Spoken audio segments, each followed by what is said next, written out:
So someone once said that bunker shots are the easiest shot in golf because it's the only time you're not actually hitting the ball. Well, I call that bullshit. It's just not the case. What's so hard about them? Well, there's all sorts of things, yeah. Number one is you're not actually hitting the ball, whereas every other single shot you'll ever play, you're being told that you should hit the golf ball. And where the ball goes is dictated by what the club does to the ball. Well, it's different in this one. The best way to play a bunker shot is to not actually hit the ball. And they're absolutely right in that regard. Does it make it easy? Oh, hell no. No, it's not easy at all. So what are some of the things that I would recommend that you pay attention to when you're playing a bunker shot? One of the first things is you've got to make sure that you're using a sand wedge which has bounce on it. Pretty much what it is the bottom of that club is going to act like a bulldozer blade. It's going to hit the sand and glide through and help the club to come out the other side. Definitely one of the big things that will get you out of probably 80% of all bunker shots is making sure that the sand you hit from underneath the ball gets out.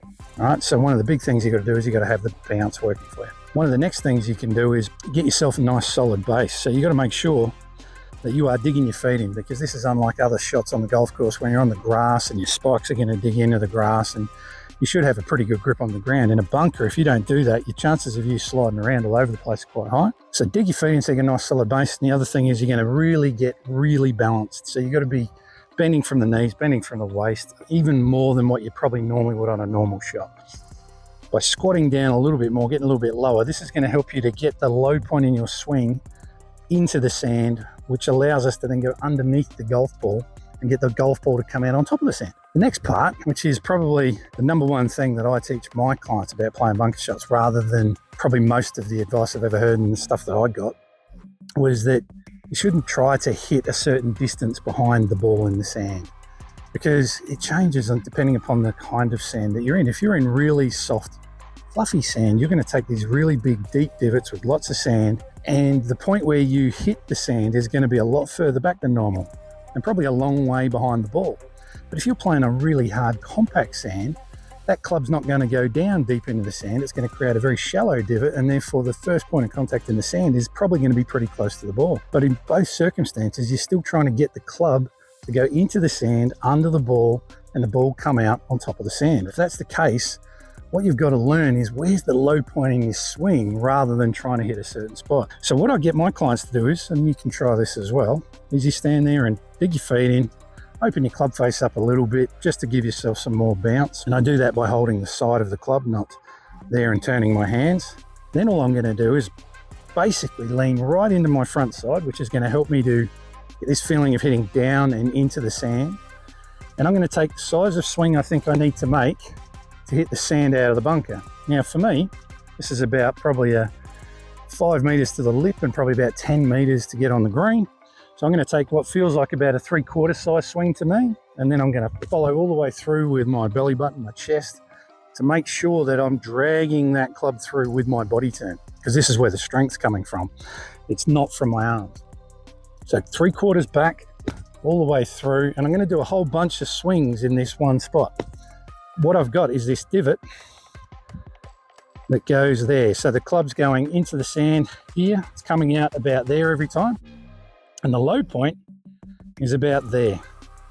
And what I've now discovered is, right, where is my low point in relation to my setup, my feet? And if I can work out where that is, well, that's exactly where I probably need the ball to be. And the other interesting thing is that point is pretty much right below my sternum. And as you can see, as I do these swings, that's the kind of point until right up to this point where I'm on the way through. That point there is like my pivot point, the point that I'm just turning around. And if I can keep that pretty steady where it is without going too much up and down and too much sideways, what it allows me to do is to bring the low point back to the same spot each time. Just like in a pendulum on a clock, just as an image for you, if that fulcrum point, that pivot point stays where it is and is not moving around all over the place, well, then the low point in the swing is going to be right below that as well. Now that I've got the divot, I know that the low point's right below my sternum. When I set up to the ball out on the golf course now, what I'm trying to do, because obviously we can't do practice swings like I just did then, is what I'm going to try and do is open the club face up, get my sternum right over that ball.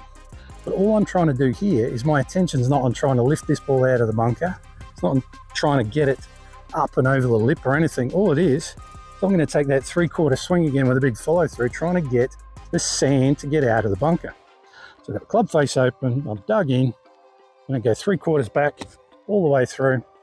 That's flown about 10 meters, 10 yards through the air, and that would get you out of probably 85% of out of bunkers you'd ever been. To get one that flies up, pops up in the air. I've got a lip here that's probably about 4.5, 5 foot high, and it's easily gotten over the top of that. And it's mostly because I hit the sand hard enough to get the sand out of the bunker. And some of the things to look out for, to watch out for in your own bunker technique.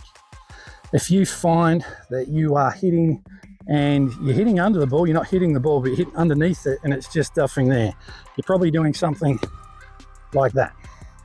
Now, what was the big problem with that? Well, I hit the sand and I got under the ball, but why did it not get out? Well, the sand didn't get out of the bunker because what I did was I kind of stopped.